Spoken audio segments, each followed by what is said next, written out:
반갑습니다, 여러분. 지혜온 나이테입니다. 오늘 저희는 여러분의 생각을 현실로 만들고 어쩌면 뭐랄까 기적이라고 부를 만한 그런 변화를 이끌어낼 수 있는 구체적인 방법 4가지를 좀 깊이 파고 들어보려고 합니다. 이 내용은 유튜브 채널 빅퀘스천스에 올라온 박문호 박사님의 강연 영상에서 가져왔고요. 혹시 매일 떠오르는 생각들을 좀 더 명확한 목표로 만들고 싶다. 아니면 삶에서 좀 실질적인 변화를 만들고 싶다. 이런 생각 해보신 적 있으시죠? 자, 첫 번째 열쇠부터 한번 보죠. 지금 내가 어디 있는가? 이 질문에서 시작한다고 해요. 네, 맞습니다. 현재 자기 위치를 아는 것, 이게 모든 변화의 출발점이라고 할 수 있죠. 위치라. 그럼 그냥 제가 지금 여기 스튜디오에 있다. 이런 건가요? 그런 물리적인 장소만을 말하는 건 아니고요. 시간 속에서의 위치, 그러니까 지금 내 나이가 몇인지, 또 인생 단계로 보면 청년기인지 장년기인지, 그리고 가정이나 직장에서 내 역할, 더 나아가서 이 시대 속에서 나는 어떤 역할을 하고 있나, 이런 걸 좀 객관적으로 보는 거죠. 아하, 굉장히 포괄적인 의미네요. 시간, 단계, 역할. 그렇죠. 이걸 알아야만 그 다음 질문인 무엇이 중요한가로 자연스럽게 넘어갈 수 있거든요. 그렇군요. 내가 선 위치를 알아야 뭘 해야 할지 보이는 거니까요. 그럼 두 번째 방법이 바로 그 무엇이 중요한가, 즉 우선순위를 정하는 거네요. 박사님은 특히 아침에 눈 뜨자마자 하는 일이 그 사람의 진짜 우선순위를 보여준다고 강조하시던데요. 네, 그거 정말 흥미로운 관점이에요. 박사님 본인 경험을 예로 드셨는데 지식을 그냥 이렇게 습득하는 단계에서 좀 더 나아가서 창의적으로 편집하는 걸로 우선순위를 바꿨다고 해요. 창의적 편집이요? 약간 생소한데? 라고? 재구성해서 자신만의 어떤 독창적인 결과물을 만드는 과정? 이렇게 볼 수 있겠죠? 그래서 그걸 최우선으로 삼고 처음에는 매일 아침 딱 10분이라도 그 일을 가장 먼저 하셨대요. 아, 딱 10분이요? 네.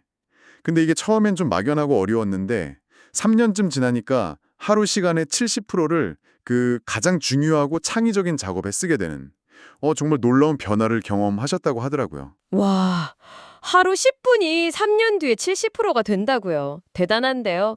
여러분은 오늘 아침에 가장 먼저 뭘 하셨나요? 한번 생각해 보시면 좋겠네요.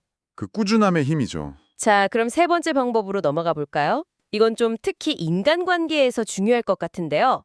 기대하지 않기. 네.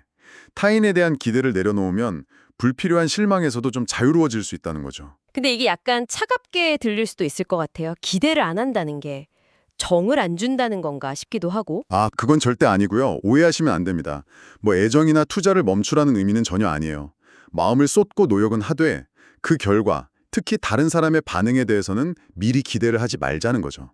왜냐하면 타인은 내가 통제할 수 없는 그 사람만의 고유한 세계가 있잖아요. 내가 할 수 있는 노력과 그 결과, 타인의 반응을 분리해서 생각하라는 거군요. 그렇죠. 그걸 인정하는 태도가 중요해요. 근데 이게 사실 말처럼 쉽진 않죠.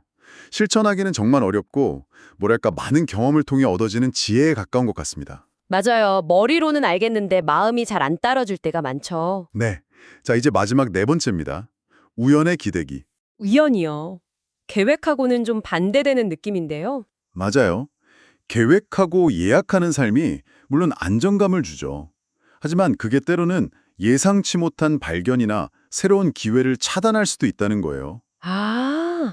너무 계획에 얽매이면 새로운 가능성을 놓칠 수도 있다. 네, 박사님은 예를 들어 서점에서 그냥 어슬렁거리다가 눈에 띈 책을 집어든다거나 종이신문을 읽다가 우연히 발견하는 정보들, 혹은 여행지 숙소를 일부러 예약하지 않고 가본다거나 심지어 스마트폰 없이 그냥 산책하는 거, 이런 경험에서 얻는 우연한 정보나 영감의 중요성을 강조하세요. 흥미로운데요. 어떤 사례가 있을까요?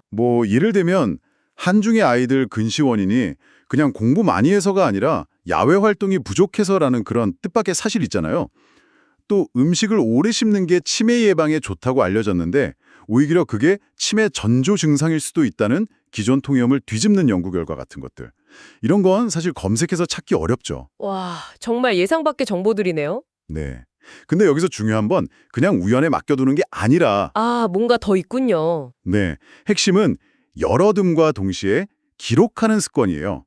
우연히 발견한 귀한 정보나 아이디어를 그냥 흘려보내지 말고 즉시 메모하거나 스크랩하는 행동. 이게 꼭 따라와야 그 가치를 놓치지 않을 수 있다는 거죠. 열린 마음으로 받아들이고 놓치지 않게 기록한다. 우연과 기록이 세트군요. 정확합니다. 그 두 가지가 같이 가야죠. 오늘 박문호 박사님의 통찰을 통해서 생각을 현실로 만드는 4가지 구체적인 방법. 첫째, 나의 위치 알기. 둘째, 가장 중요한 일 먼저 하기. 셋째, 기대 내려놓기. 그리고 마지막, 우연의 기대기. 이렇게 알아봤습니다. 어떠셨어요?